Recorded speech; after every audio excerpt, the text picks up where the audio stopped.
We've just wrapped after a fantastic AHC 2025. We had 1,100 delegates through the doors. We had 200 plus investors with 111 billion assets under management. It was a fantastic show.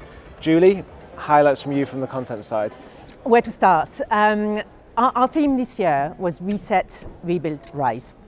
And we had some amazing keynotes just to highlight this theme, because the idea was to rethink models, to reimagine hospitality, to rise to new heights. I think the highlight for today was Surinder Arora of Aurora Hotels. It was so inspiring, starting from scratch and building this hotel group in the UK that is doing amazing things. And I really liked his business motto of treating guests like royalty and staff like family. And you expect a lot from your family, and you expect to work with care. It's just how we do things. And we always want to be different. You know, at Aurora, my dream has always been, without the guests, I've got nothing. So I've got to treat my guests like royalty and my staff like family. And I never make apologies to my staff. And that kind of resonated with yesterday's keynote, John Vincent, co-founder of Leon Restaurant, who talked a lot about love in business, which is unusual, but he was really passionate about it, and said that his restaurant managers or general managers in hospitality are the core of the business, and they need to be treated with respect, with care, and given autonomy and trust to run the business. And Lexi, the mood in the UK, broadly speaking, has been pretty gloomy, but that wasn't really reflected in what the investors are saying. It's still an attractive market. Is that what you think? Yeah, I think you actually hit that mark right on the head, is that the data is not great, right? I mean, when you look at the operating bits of the P&L, it's very challenged, and it's challenged across all departments, and we saw that from the data.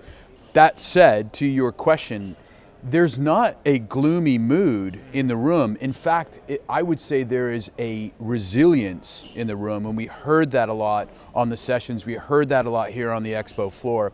And I think that's partly due, again, to what Julie was saying, is that operational real estate gives you a lot of opportunities to do a lot of things. Now, you can look at that two ways. You can look at that as that's a lot of ways to go wrong, but I think this community is looking at a lot of ways to do right. The big questions that are out there are AI. And again, just the reality is what is the government going to do with this sector? Is it going to be an ally, or is it going to continue to tax and regulate the hospitality sector? And I think that is a big question to be answered partly in the budget forthcoming. One thing we are seeing is the rollout of AI in the US is certainly boosting rates of investment very substantially.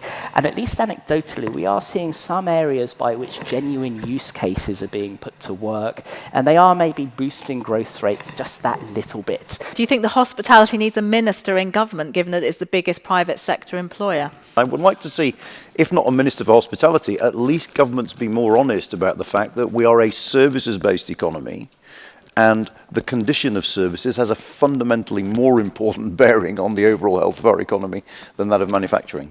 And last year there was quite a number of portfolio deals, and we know that deal flow kind of is the lifeblood of this industry. I mean, what do you think in terms of deal flow for the rest of 2025? Look, it probably will turn out unless some deals get across the line, which we know that a few deals are out there, and we've heard rumors and hints about those.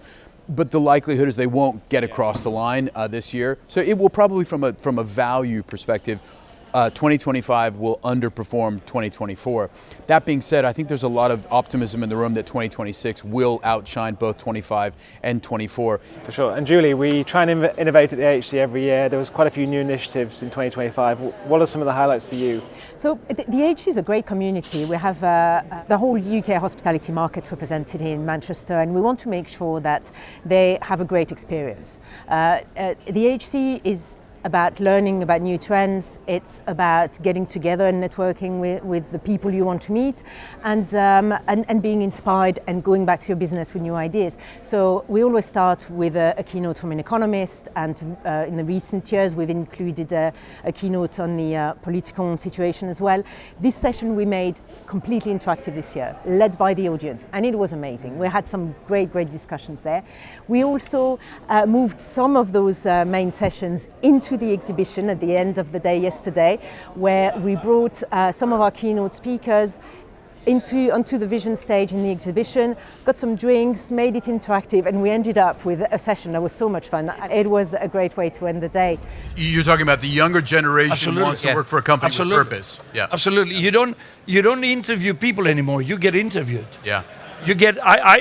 Sometimes I get to talk to some of our young recruits, and they say, "Tell me why I should work for you." And I'm like, "No. It's the other way around." No, I said, "No, it's not. Tell me why should I come and work for you." Yeah. And if you don't have a narrative on sustainability and so many other things that are very important to your point in the social world, you don't get people. It's purpose. Yeah. It's They're looking for its purpose. They're looking for purpose. And one of the purpose of hospitality should be making the world a better place. Yeah. Because this is what hospitality can ultimately achieve. So hopefully everybody found their own way of experiencing the AHC, and that's really what we want to do. And Lexi, you just came back from Hong Kong. You've been in New York, we've been in Berlin, and we're going to Athens in a few months' time, 1 month's time. How do you feel the mood of the UK is in comparison to those other markets, and what does it tell you about the state of global hospitality? Well, that was the question I asked Surinder Arora, was how optimistic about British hospitality are you? You know, when we look around, and you know, not only in this room, but we've got so many amazing hoteliers, hospitality experts from the F&B and other things. We are and have been world leaders, and we will be again. So I'm still always Mr. Optimistic. But I think, you know, again, coming into the AHC, I think I was expecting a much more of a dour mood. I was absolutely proven wrong in that prediction. I think there's no question that the UK will benefit and will continue to benefit. At the end of the day, also, I think what we saw this last 2 days here at the AHC was that there's never waste a good crisis, and crisis is the mother of all invention. We saw that absolutely in play here. I mean, nobody's sort of sitting back going, well, let's have another 500 basis points wiped off of our NOI. You're seeing so much creativity being brought to these assets, and people really sweating the assets in ways that, frankly, I think is very good for the industry. So it's going to be the folks in this room and in our community that are going to deliver the value of that, because they're the ones that are delivering it every day on a daily basis. And I think that's the real opportunity for hospitality, is to go beyond just hotels. And we're going to be right at the forefront of that as well. Watch your space. Alexi, Julie, thanks very much.